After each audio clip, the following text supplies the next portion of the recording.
Bedanya cinta dan mencintai. Kalau bahasa Inggris love and to love. Cinta itu kata benda. Sifat. Mencintai kata kerja. Cinta itu keadaan. There is something. Keadaan di dalam hati kita. Itu ada rasa cinta kepada seseorang. Tapi dia belum mencintai. Mencintai ketika cinta itu diterapkan menjadi perilaku yang menyenangkan orang yang dicintai. Kira-kira gitu ya Mbak ya. Is that true? Jadi yang diperlukan sekarang cinta apa mencintai? Sebenarnya setiap orang, aku tidak perlu pernyataan cintamu. Yang aku perlu adalah engkau mencintaiku. Dengan bukti-bukti, kan begitu? Gitu ya Mas ya? Ini kalau diterapkan ini aja udah beres loh Mas. Hidup itu Mas, mencintai. Nah sekarang ada lagi yang lebih ekstrim. Bahkan meskipun engkau tidak memiliki cinta, engkau mencintainya. Biar bisa nggak? Mas saya kesini ini mencintai siapa? Saya di sini cinta apa mencintai? Saya mencintai. Terus aku cinta sama siapa di sini? Dapurmu. Cinta harus apa aku? Aku cinta kepadamu karena engkau adalah kekasihnya Tuhanku. Maka aku mengasihi semua kekasihnya Tuhanku. Maka pertemuan di Kenduri Cinta adalah selalu aku doakan, ya Allah, pertemukanlah kami malam hari ini, semua kekasihmu di dalam satu lingkaran Kenduri Cinta yang saling membahagiakan satu sama lain. Jadi kalau diteruskan dikit ke Indonesia, makanya Indonesia itu selalu saya bilang Indonesia bagian dari diri saya. Kalau mau diperjelas, bagian dari cinta saya. Maka kerjaan saya adalah mencintai Indonesia. Dan aku tidak menagih cinta kepada Indonesia atasku. Indonesia tidak cinta sama aku, tidak masalah. Yang penting aku cinta kepadamu.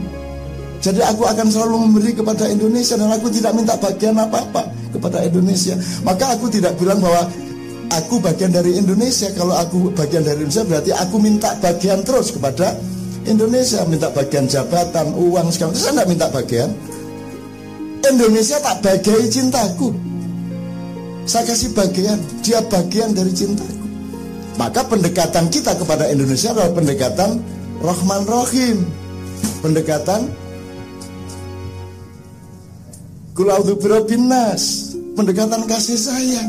Kalau tidak karena kasih sayang kita kepada Indonesia, ya tanah airnya, ya rakyatnya, ya sejarahnya, tidak akan bisa tumbuh benar nasionalisme kita. Apakah mereka yang bertugas dan bilang mereka adalah pelopor-pelopor nasionalisme bisa kumpul kayak Anda ini? Anda datang ini karena cinta Indonesia, bukan? Ya toh? Karena Anda cinta Indonesia. Berarti Anda mencintai Indonesia lebih daripada mereka mencintai Indonesia. Kan begitu? Nah ini jangan ditagih. Anda jangan nagih apa-apa. Kan mestinya yang bikin gini siapa Mas? Besok pagi saya ingin menjelaskan melalui Pancasila. Besok, tapi besok di Purwakarta aja. Saya akan menjelaskan dengan metode Pancasila. Di sini ada pendidikan spiritual nggak? Ada. Sangat ya. Seharusnya siapa yang melakukan pendidikan spiritual? Departemen Agama. Ada dananya enggak mereka untuk bikin? Kalau dari omsetnya punya enggak dana untuk itu? Ada. Besar. Mereka pernah enggak menyelenggarakan pendidikan? Enggak pernah. Kita punya dana enggak? Dana mbahmu, karo raimu, karo Pak Demu. Ya toh Mas? Tapi kan apakah Anda menyesal? Apakah Anda marah kepada Depak? Kepada Kemenak? Enggak. Enggak nagih juga. Enggak. Kita enggak apa-apa sama mereka. Alhamdulillah kita diberi kekuatan sugih tanpa bondo, ya tak? Kita menyelenggarakan pendidikan spiritual. Ini pendidikan intelektual apa tidak ini? Banget ya Mas. Cara berpikir, wawasan, segala macam. Siapa yang berkewajiban? Dignas. Betul enggak? Pernahkah Dignas mikir aja bikin begini? Dananya ada enggak? Sangat banyak. Tapi apakah kita marah kepada mereka? Tidak apa-apa. Kita tidak nagih siapa-siapa. Karena kita menagih cinta kita sendiri dengan estetika, betul enggak?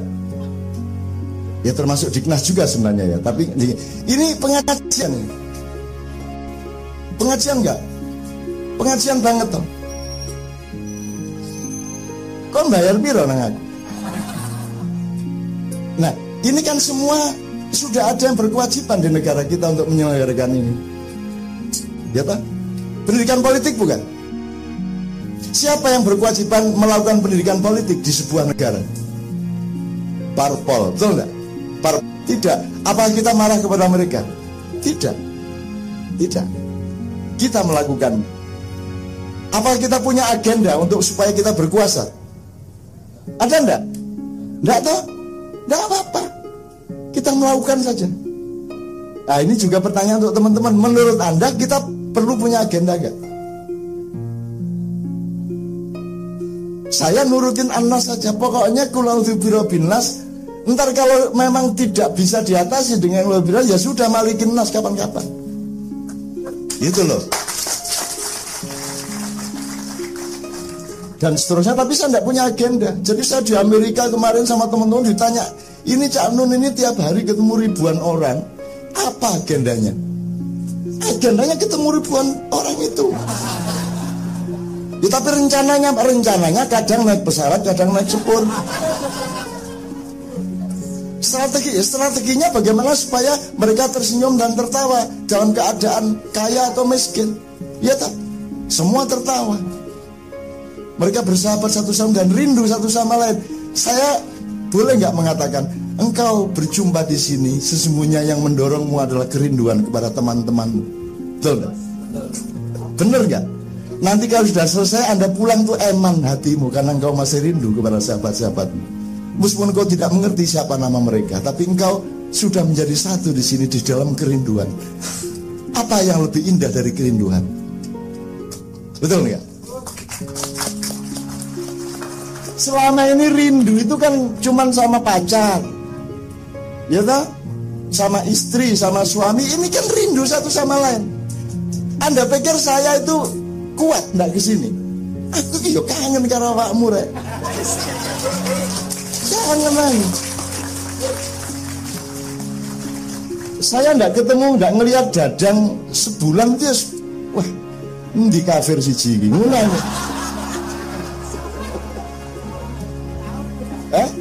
Lu iya. Apa yang kan kerinduan yang nomor satu dalam kehidupan ini. Untuk apa engkau pergi ke? Kan kata Allah selalu memakai kalimat begini. Mereka yang tidak merindukan untuk ketemu denganku, kan ada itu di Quran. Hidup itu kan kerinduan untuk bertemu dengan asal usul kita. Maka innalillahi wa inna ilaihi. Terjemahannya apa mas? Itu tuh mas. Sesungguhnya semua kembali kepada Allah. Wa inna ilaihi raji'un. Innalillahi, kita berasal dari Allah dan semuanya pasti akan kembali Allah, terus dan semuanya pasti akan kembali kepada kembali ya. Kembali apa bukan? Loh, gini terus balik.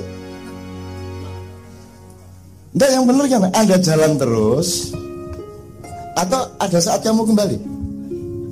Kapan kamu kembali ke Allah itu? Umur berapa? Nah berarti Anda melihat hidup itu lurus, linear. Enggak, bulat berputar. Anda terus saja jalan, nanti kembali ke asalmu, sampai ke asalmu. Ilaihi, sampai ke. Jadi bukan kembali. Kalau kembali kan balik kanan, gerak, kan gitu, kembali. Ini enggak kembali kok, terus. Maka gambarnya bulat, hidup itu bulat. Makanya yang indah-indah itu bulat. Jelas ya mas? Ini yang Anda tertawakan imajinasinya sendiri-sendiri, bukan saya. Oke teman sekalian, saya mohon Mbak Sari dulu, Mbak Cica dulu merespon something. Assalamualaikum warahmatullahi wabarakatuh. Terima kasih Cak Nun Saya sebenarnya merasa nggak pantas duduk di sini karena mendengarkan apa yang Cak Nun omongkan aja itu udah yang tabrak-tabrakan, bola liarnya tuh kayak nampol kepala. Hari ini saya punya problem dengan cinta.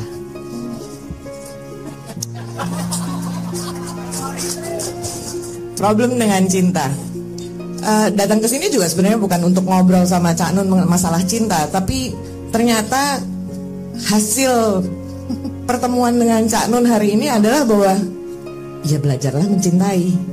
Mau itu belajar mencintai Allahmu, atau kamu mau mencintai ayahmu, atau adikmu, atau kakakmu, cintai aja. Dia mau resek, ngomelin setengah mati, dengerin aja tapi tetap mencintai.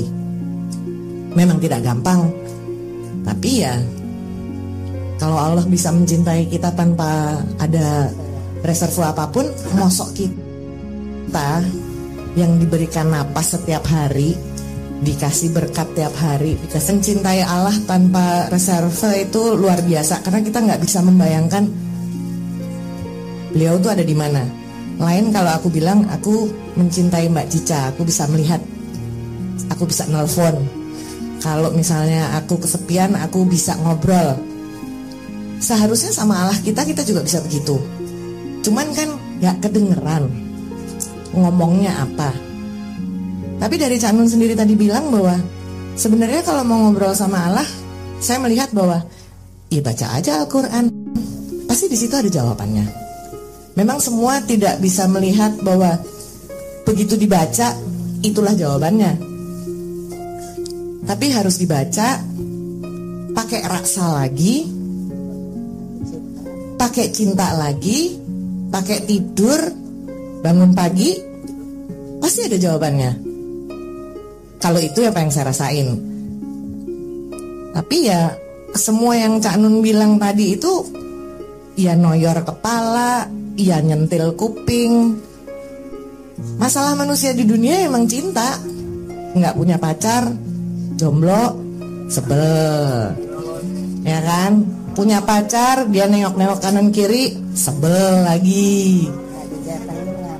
Nggak diapelin, ngambek yang perempuan. Datang ke rumah pacarnya yang perempuan, dianya belum mandi, kesel. Padahal kan seharusnya kalau kita sudah memilih untuk mencintai, berarti kan menerima dia apa adanya, bukan merubah dia untuk menjadi sesuai keinginan kita. Kalau misalnya emang kita mau merubah orang lain, ya jangan mencintai yang itu, cintain aja yang seperti yang kamu mau, kan begitu.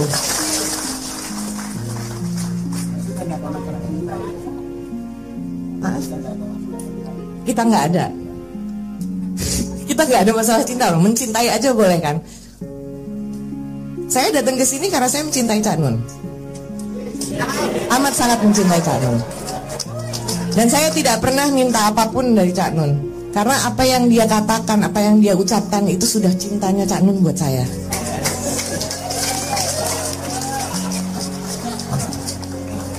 Bukan jatuh cinta loh ya, mencintai. Kalau jatuh cinta urusannya lain lagi. Baca, gantian. Idem.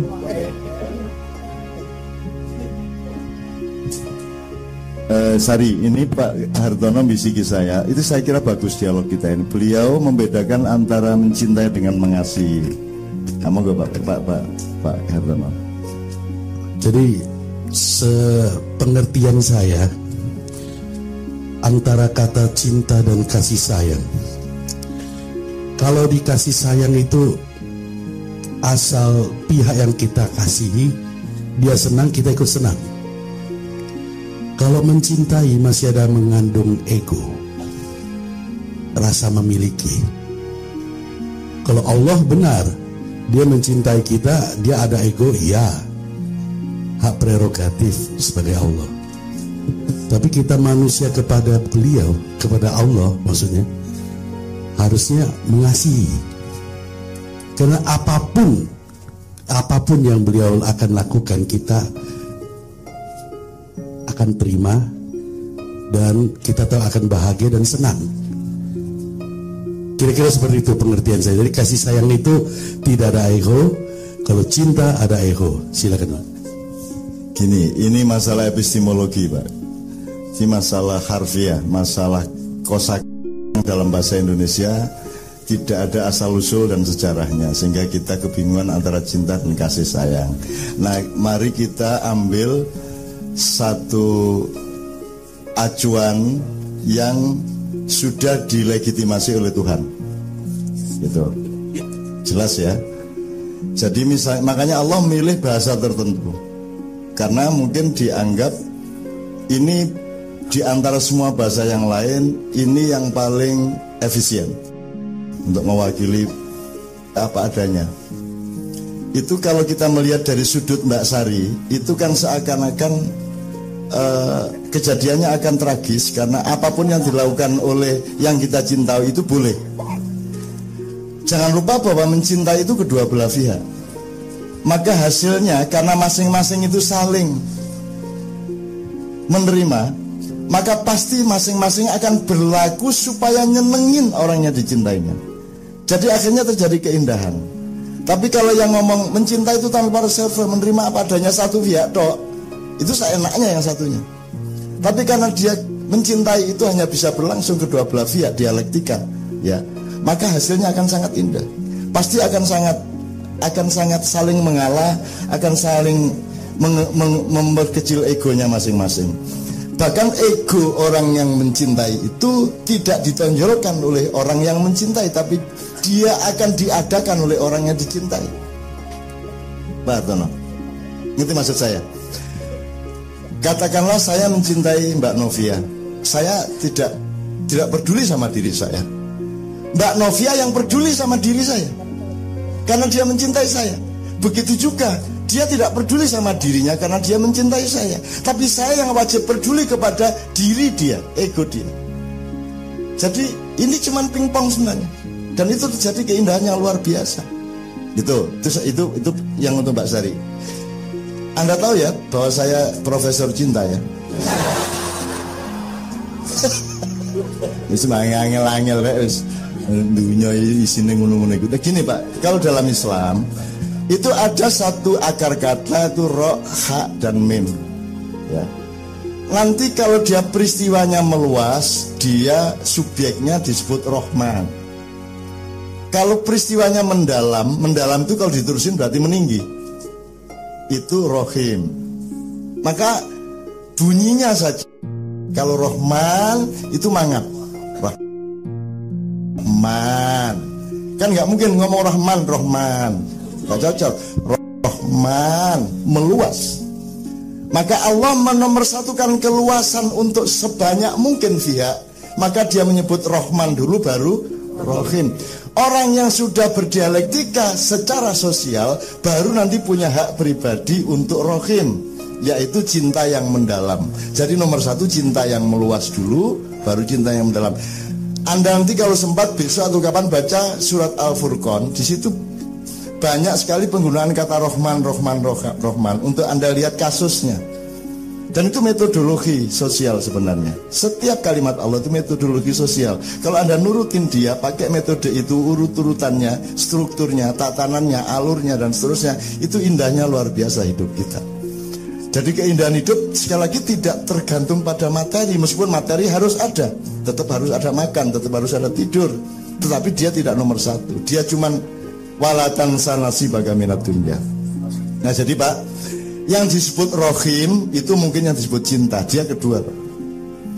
Kasih sayang dulu baru punya hak cinta. Kan begitu Pak ya. Jadi Rahman dulu baru Rohim. Kira-kira begitu. Gampangnya gini, Anda kalau berdoa bersama, doakanlah dulu semua orang, baru berdoa untuk diri sendiri. Kan begitu. Itu akan membuat Allah makin, wah bocah ini temenake tenan ya jan ya. Ndongake kancane padahal dia ya wis kebelet tenan kuwi. Kecuali Gandhi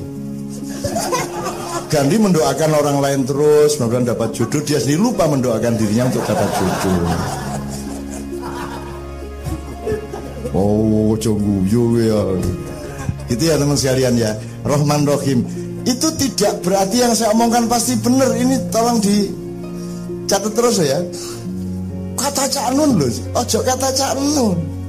Saya itu cuman melaksanakan yang Allah mengatakan yastami'unal qaul.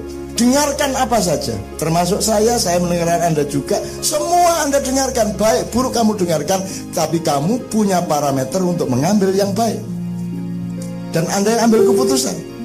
Begitu engkau sholat, engkau yang ambil keputusan, bukan gurumu, bukan kiaimu, bukan mursyidmu, bukan hanya Muhammad saja yang berhak ada di situ.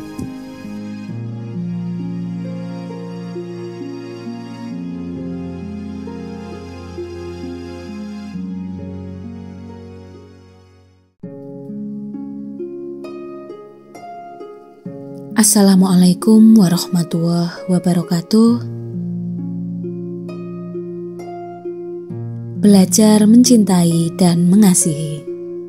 Setengah mati engkau membanting tulang mencari nafkah untuk keluargamu. Mulia sudah engkau di hadapan Tuhanmu. Jadi kenapa engkau datang kepadaku? Yang ada padaku hanya cinta. Engkau bilang bahwa engkau mencari dan menunggu solusi atas masalah-masalah. Mukmin sudah engkau ini, hamba Tuhan yang memperjuangkan keamanan diri dan keluargamu dari masalah-masalah. Dan kelak, kau perjuangkan juga keamanan umatmu, masyarakat dan bangsamu, keamanan dari kemiskinan, keamanan dari kehancuran martabat, keamanan dari batas kemerdekaan di hadapan Tuhan. Tapi kenapa engkau datang kepadaku? Yang tergeletak di meja tamuku tidak hanya cinta, tetapi lebih abstrak dan bikin pecah kepala, yaitu cinta sejati. Tentu saja itu terlalu muluk. Engkau mendambakan penyelesaian praktis, aku hanya mampu siapkan siksaan. Itu pun dilematis. Kalau engkau sebut cinta saja, itu sudah terlalu dipersempit, dibiasakan, disalahkan, terlalu dipasti-pastikan atau dipadat-padatkan, atau sebaliknya ia terlampau dimitologisasikan, dihayal-hayalkan, didramatisir atau dilebay-lebaykan, berujung di perkawinan tahayul, perceraian LGBT. Sedemikian rupa sehingga kalau engkau coba mengkritisnya, membenahinya, mengukur jarak antara denotasi dengan konotasinya, hasilnya tidak lain kecuali menambah pembiasaannya. Bahkan melahirkan kemungkinan-kemungkinan salah sangka baru yang memecah belah hati antara manusia. Sementara ketika setengah terpaksa, aku pakai istilah yang agak mewah, yakni cinta sejati. Aku meyakini engkau akan menemukan ia lebih memerdekakan penafsiran dan penghayatan daripada engkau menggenggam dunia tanpa cakrawala. Kelak engkau akan tahu bahwa yang lebih nyata adalah meraih cakrawala meskipun tak mendapatkan dunia. Akal yang paling meminimal pun mengerti atau sekurang-kurangnya memiliki naluri untuk peka bahwa sudah pasti dunia ini akan meninggalkanmu dan kau sendiri pasti meninggalkannya untuk pergi atau pindah kemana. Ke suatu wilayah yang untuk sementara kita sebut cakrawala, sekurang-kurangnya ia terbiarkan abstrak, tidak mudah diterap-terapkan, tidak gampang dipakai-pakai, ia lebih cenderung dekat ke tiada, dan saya lebih memilih itu daripada terlanjur mengambil nyata yang ternyata belum pernah benar-benar nyata. Lebih serasa hidup dengan tidak yang benar-benar tidak daripada yang tetapi pada hakikatnya tidak iya. Ibarat orang dalam agama, saya memilih posisi la ilaha, posisi tidak atau belum menemukan ada dan berperannya Tuhan. Daripada terlalu bermantap-mantap illallah, padahal pada kenyataannya ternyata bukan Tuhan yang disembah, sehingga masih dan tetap sanggup membenci, menyakiti atau bahkan membunuh sesama manusia. Terkadang aku terdorong untuk menjelaskan cinta sejati itu misalnya melalui pembedaan sangat mendasar antara cinta dengan mencintai. Cinta itu suatu keadaan di dalam jiwa manusia, suatu situasi yang bergulung-gulung di batas kedalaman jiwamu, sedangkan mencintai adalah keputusan sosial. Mencintai adalah perilaku, langkah perbuatan kepada yang bukan dirimu. Bentuknya tidak lagi seperti yang ada di dalam dirimu. Ia sebuah dinamika aplikasi keluar diri. Bisa berupa benda, barang, jasa, pertolongan, kemurahan, dan apapun sebagaimana peristiwa sosial di antara sesama manusia. Engkau bisa mencintai meskipun tanpa cinta, karena perbuatan mencintai bisa engkau ambil energinya dari nilai-nilai sosialitas yang bermacam-macam. Bisa kasih sayang kemanusiaan, bisa kenikmatan bebrayan, bisa toleransi, empati, simpati, partisipasi, dan apapun. Atau engkau ambil landasan dari Tuhan, aku tetap mencintainya, menjalankan kebaikan kepadanya. Meskipun di dalam dirimu sudah tak tersisa rasa cinta yang eksklusif kepadanya. Engkau bisa memasuki ke dalam makna cinta dan mencintai dengan berpindah-pindah pintu untuk memasukinya. Engkau bisa menyelami lubuk-lubuk cinta dan mencintai dengan merangsang terbukanya berbagai pori-pori nilai untuk engkau buka dan masuki. Cinta itu suatu potensi, suatu keadaan, sebuah situasi batin, mungkin berwujud ruang yang membutuhkan waktu, atau bisa jadi ia terasa sebagai energi atau teralami sebagai semacam frekuensi. Seluruh kemungkinan itu terletak di dalam diri manusia. Ia ada dalam kesunyian dirinya. Ia belum fakta bagi selain dirinya. Adapun mencintai adalah sikap sosial, keputusan dari dalam diri keluar diri, dan untuk yang bukan dirinya sendiri. Apalagi cinta diaplikasikan menjadi tindakan mencintai, maka begitu ia mensosial, mewujudnya, bentuknya, formulanya, prosedurnya, nada dan ramanya, sudah bukan cinta itu sendiri. Sang cinta ada di balik itu semua.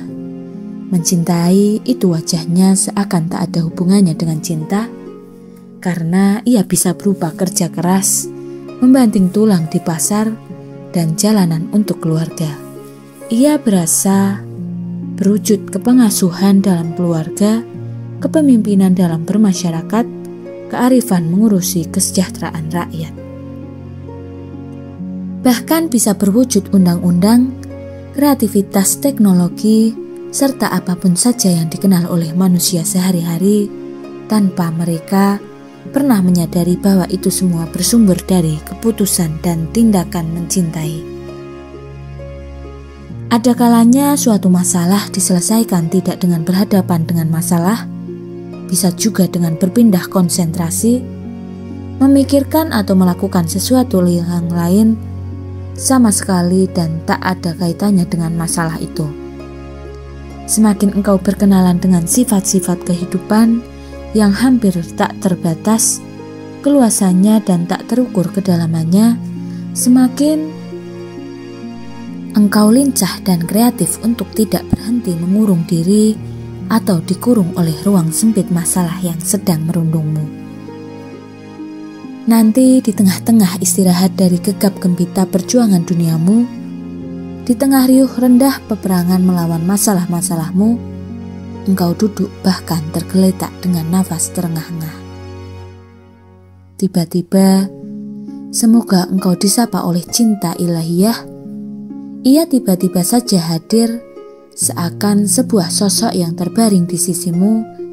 Ia menerbangkanmu dari dunia yang hampir bikin pecah kepalamu.